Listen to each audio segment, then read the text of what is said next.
Landim abre o jogo sobre Marcos Braz. Vamos falar sobre isso, vamos abordar o tema sobre a renovação, rapaz, de Gabigol. Tem novidade na área aí pra gente tratar, tá? Vamos bater um papo aí também sobre proposta pelo Vitor Hugo. Tem informação aí de jornalista sobre o Sampaoli e várias outras notícias do Flamengo. Então assiste o vídeo completo, se inscreve, aciona no sino, deixa o like, belezinha? Então vem comigo, rubro-negro, vamos às notícias do Flamengo. Assiste até o final, porque o vídeo tá recheado. Mas primeiramente quero desejar um feliz aniversário pro nosso querido zagueiro Pablo Mari, galera, que faz aniversário hoje. Ele que foi campeão, né, pela Libertadores pelo Flamengo em 2019, foi campeão brasileiro pelo Flamengo exibindo um grande futebol em 2019. Ele completa hoje 30 anos de idade. Feliz aniversário, tudo de bom na sua vida. Valeu, Pablo Mari. Muitas saudades aí do querido Pablo Mari, que tinha uma saída de bola assim realmente absurda. E galera, hoje faz exatamente um ano daquela atuação encantadora que o Flamengo deu na Argentina, que venceu o Vélez numa semifinal de Copa Libertadores por 4-0 em pleno estádio José Amalfitani. Eu tava lá. Eu tive o privilégio de estar presente nesse estádio e ver o Flamengo fazer um jogo histórico como ele fez. E desde então o Flamengo nunca mais fez uma partida tão exuberante quanto aquela que fez contra a equipe do Vélez na Argentina no dia 31 de agosto de 2022. O que aconteceu com o Flamengo, gente? É complicado de explicar, mas vamos comentando aí que a gente tem algumas informações, tá? Só para lembrar para vocês, hoje, né, quer dizer, vai ser lançado agora no mês de setembro, né? Amanhã já é setembro, dia 1º de setembro, não sei exatamente o dia que vai ser lançado, mas vai ser lançado o novo manto, o manto de número 3 do Flamengo, que vai custar aí 400 mingau, rapaz. Olha aí, a camisa de número 3 do Flamengo vai ser cara pra caramba, custando 400 reais, rapaz. Vai ter o escudo refletivo, o Adidas refletivo, vai mudar de cor, tu vai virar de um lado, vai estar da cor, vai virar do outro, vai estar da cor, mas 400 reais, rapaz. É caro pra chuchu, viu? Vou te contar uma história, galera. Flamengo treinou normalmente hoje no período da manhã sob a batuta do técnico Sampaoli. Mengão intensificando a sequência de treinamentos para encarar a equipe do Botafogo no próximo sábado, depois de amanhã, às 9 horas da noite. Galera, o Botafogo, apesar de ter sido eliminado da Copa Sul-Americana, a torcida do Botafogo foi até o aeroporto internacional do Rio de Janeiro, Galeão, recebeu o time com gritos de "é guerra, sábado é guerra". Ou seja, os caras estão com sangue nos olhos para encarar o Flamengo. Os caras foram 4 horas da manhã no aeroporto internacional do Rio, porque eles estão com a cabeça totalmente no Flamengo, meus amigos. Pra vocês terem uma ideia, o desempenho do Flamengo como visitante no Campeonato Brasileiro não é ruim. O Flamengo é o segundo melhor visitante da competição. O primeiro é o líder, o Botafogo. O Flamengo é melhor visitante do que é melhor mandante. É um negócio assim, o Flamengo vai melhor nos jogos fora de casa do que em casa, né, nesse Campeonato Brasileiro. É um negócio até engraçado, né? Como é que pode, né? Será que é gramado? Não acredito que não. Acho que é o desempenho do time fraco mesmo como mandante. E aí, já existe um debate internamente sobre quem assumiria a posição do Luiz Araújo, né, para esse jogo contra a equipe do Botafogo. É um jogo, como eu disse, que o Botafogo está encarando muito a sério, então o Flamengo tem que encarar sério, tá? O debate interno, pessoas internamente revelam que os jogadores estão se mobilizando, que o Flamengo vai encarar esse jogo como se fosse uma final, vão correr, vão se doar, mas eu quero que provem isso dentro do campo. E aí, um outro debate que se estabelece é que o Everton Ribeiro é a primeira opção do Sampaoli para substituir o Luiz Araújo, que havia ganhado a posição na última partida que ele fez contra o Internacional, né? Vinha entrando bem nas partidas, ganhou a posição no último jogo, mas acabou que se lesionou. E a primeira opção para substituir ele é o meia Everton Ribeiro. Ele deve ser o titular da equipe do Flamengo contra o Botafogo, segundo a reportagem do companheiro lá do Coluna do Flamengo, o Léo José. Informação também do Rodrigo Lima, também da página, né, do portal de notícias do Flamengo, Coluna do Flamengo. Beleza? Eu acho até que é uma boa, porque o Flamengo precisa tumultuar esse meio de campo justamente para não ficar nesse jogo de transição do Botafogo, de contra-ataque, lá e cá. Lá e cá não é pro Flamengo. Se ficar no lá e cá, não manter a posse, não cadenciar o jogo, vai dar ruim pro Flamengo, tá? Galera, falando agora sobre Maracanã, beleza? O negócio é o seguinte, a Conmebol enviou um representante e está monitorando de perto o tratamento do campo do Maracanã durante essa paralisação do estádio. Antes da final da Libertadores, marcada para o dia 4 de novembro, a instituição deseja mais 20 dias de pausa. Durante esse tempo, o Flamengo tem partidas contra o Vasco, Red Bull Bragantino e Santos. Todas essas 3 partidas são como mandantes. Com o Maracanã fechado, o mais querido estuda jogar no Mané Garrincha. Inclusive o jogo do Santos já está garantido que é no Mané Garrincha.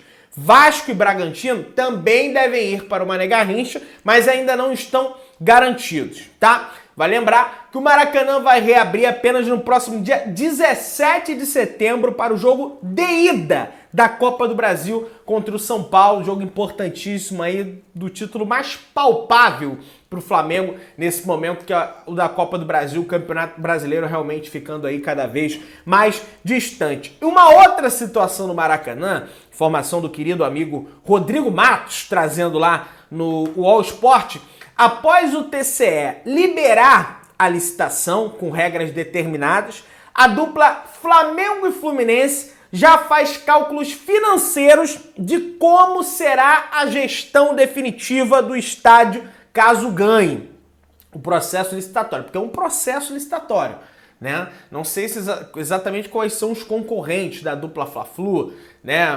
O Vasco vai entrar na parada, empresas privadas vão tentar também concorrer à licitação, eu não sei disso ainda, tá?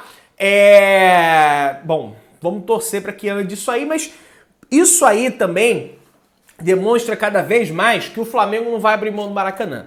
Apesar de se discutir terreno, porque o gasômetro, porque o Flamengo vai contratar um executivo para tocar a questão do estádio próprio, o Flamengo não abre mão do estádio Mário Filho, do estádio do Maracanã. E isso para mim é um grave problema. Sabe por quê? Já surgem boatos, já surgem notícias que o Vasco quer o Maracanã na véspera da Copa do Brasil, da final da Copa do Brasil. Eles têm um jogo contra o Fluminense no dia 16, o jogo de ida do Flamengo contra o São Paulo é no dia 17. E aí já se estuda uma possibilidade do Vasco entrar em mais uma briga com o Flamengo para ter o Maracanã no dia 16, o que seria extremamente ruim para a final da Copa do Brasil, porque ia ter um jogo lá, com o gramado ainda se recuperando, e ia detonar o gramado todo para a final.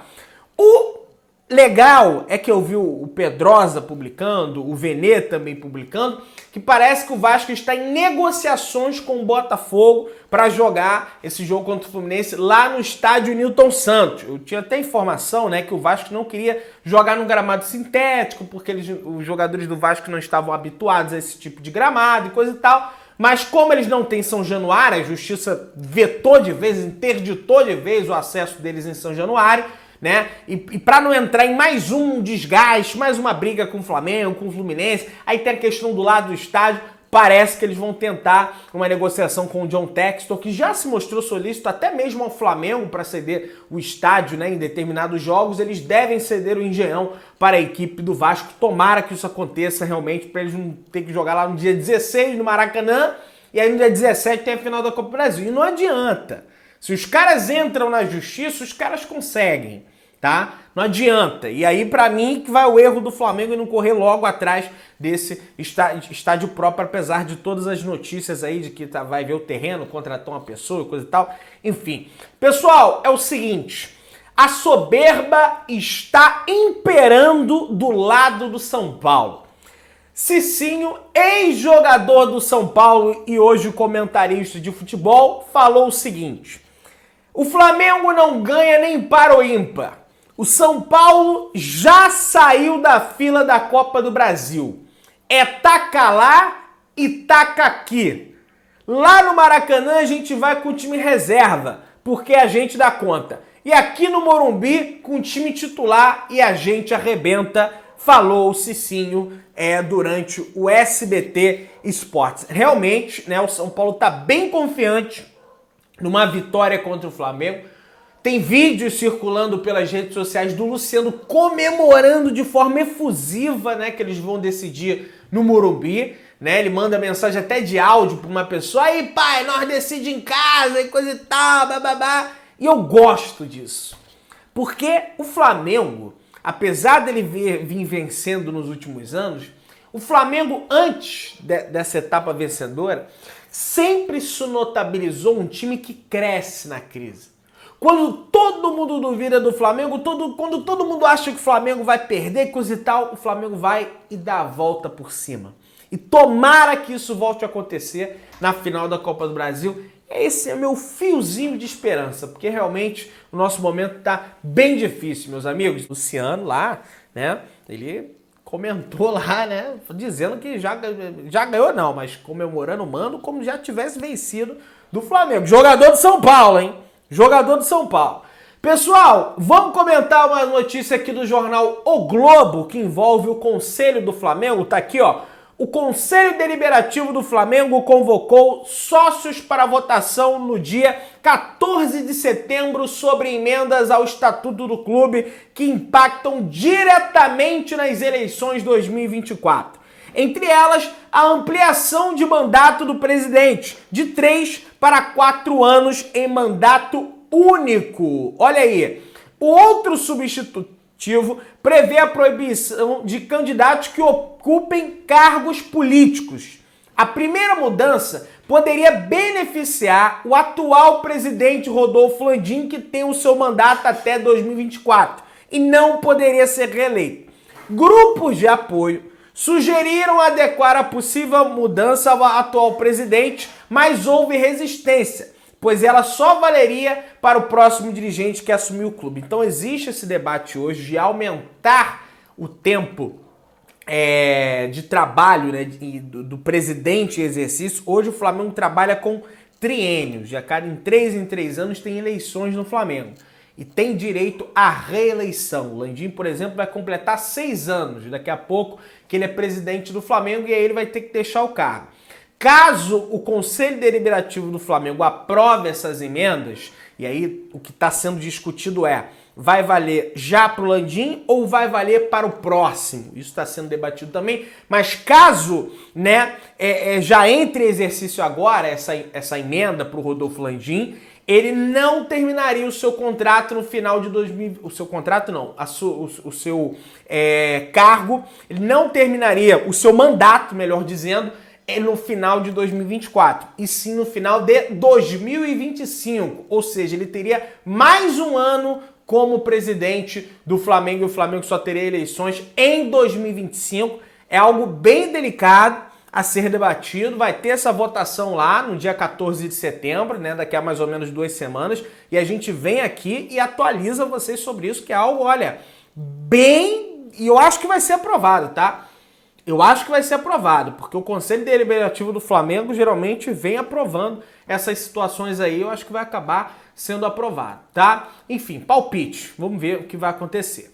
Galera, o Flamengo, segundo o site Globoesporte.com, recusou uma proposta do Wolverhampton, equipe inglesa, que aliás o Flamengo recentemente vendeu o João Gomes, pelo Vitor Hugo. Tá aí, muito utilizado pelo Sampaoli, uma das maiores joias do clube, quer permanência para se tornar ídolo. Olha que bacana, galera. Tá aí, o Wolverhampton ofereceu 20 milhões de euros, mais ou menos 107 milhões de reais ao Flamengo, e o Flamengo teria direito a 20% de uma transferência futura. Vitor Hugo e Flamengo, porém, entendem que não é o momento, olha aí, adequado para uma saída. Olha só que bacana, gente. Olha que legal. Desejo de ser ídolo. Uma das principais joias do Flamengo, o Vitor Hugo, quer levantar taças pelo clube na condição de protagonista. Desejo compartilhado por família e staff. Já é campeão da Libertadores e Copa do Brasil, mas mira conquistar mais títulos já como figura central. A meta é tornar-se ídolo da torcida rubro-negra. Olha que bacana. Flamengo, por sua vez, vê em Vitor Hugo um jogador com potencial de enorme crescimento. Além disso, o clube superou com folgas a meta de vendas de 2023. Foram quase 300 milhões arrecadados. E o valor estipulado com venda de jogador era de 61 milhões. O Flamengo vendeu 300 milhões. Então, realmente, não tem a menor necessidade de vender o Vitor Hugo. E a janela fecha já na sexta. Então, fechando a janela, ele não vai sair do Flamengo. E tem que recusar realmente. Porque o Wolverhampton veio aqui, levou o João Gomes, aí aqui não é Corinthians. Ah, levou um jogador, acha que vai chegar, vai começar a levar todo mundo. Não vai levar todo mundo, né? Não vai levar todo mundo, né? Mas vamos lá, vamos avançando aqui, galera. Ó, e legal isso do Vitor Hugo, hein? Isso tem pouco hoje em dia. O cara querer se tornar um ídolo do Flamengo, né? Ele não quer só passar pelo Flamengo, ir embora, ganhar muito dinheiro. Não, ele quer se tornar ídolo. E realmente, hoje, ele é o 12º jogador do Flamengo, né? Galera, em meio a uma fase e clima ruim internamente, Flamengo e Gabigol interrompem conversas sobre renovação de contrato. Ih, olha aí. Além da escassez de gols e boas atuações, o camisa 10 rompeu relações com Marcos Braz, vice-presidente de futebol do clube. Os protestos da torcida e as decisões de Sampaoli de tirá-lo de campo em alguns jogos são outros ingredientes. O tema só deve voltar à pauta no final da temporada. O contrato atual do jogador rubro-negro se encerra no final do ano de 2024, rapaz. Informação do Diogo Dantas, do Jornal Globo. Portanto, renovação travada aí entre Gabigol e Flamengo, né? Enfim, vamos ver o que vai se desenrolar dessa situação. Será que vai acabar ocasionando uma saída do Gabigol? Vamos avançando. Em contato com o jornalista Mauro César via WhatsApp, Rodolfo Landim negou a informação que vai contratar um novo diretor de futebol, né? Especulava não, tinha notícia de fato que o Flamengo negocia com o Alexandre Matos. O mandatário também deixou claro que a demissão do Marcos Braz não está em seus planos. O mesmo disse que nada foi discutido ou ao menos pensado. Pois é, e aí, eu estava até abordando esse assunto com o Gabriel também, sobre essa questão desse diretor executivo novo, né, que poderia ser o Alexandre Matos. Caso o Alexandre Matos venha para o Flamengo, existe de fato conversas, tá? Não sei se para esse ano, para o ano que vem, mas caso se confirme, ninguém aqui está cravando que ele vem, mas que tem negociação, tem conversa. Caso ele venha, não significa que o Braz está fora do Flamengo. Só que, se vem ele, quem vai tomar as decisões? Vai ser o Braz?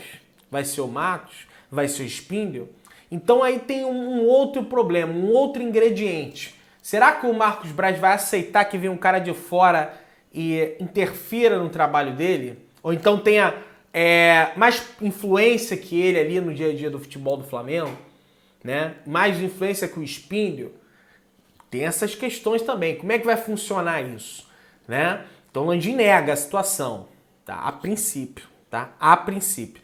E aí o Renato Maurício Prado, no All Sport, traz a informação que se o Sampaoli perder para o Botafogo no sábado, principalmente se perder feio, o Sampaoli não decide a Copa do Brasil pelo Flamengo. Exatamente o que a gente já vem falando aqui há algum tempo. Vamos ver. Se inscreva no canal, acione o sino da notificação, deixe o seu like, tamo juntão, saudações rubro-negras.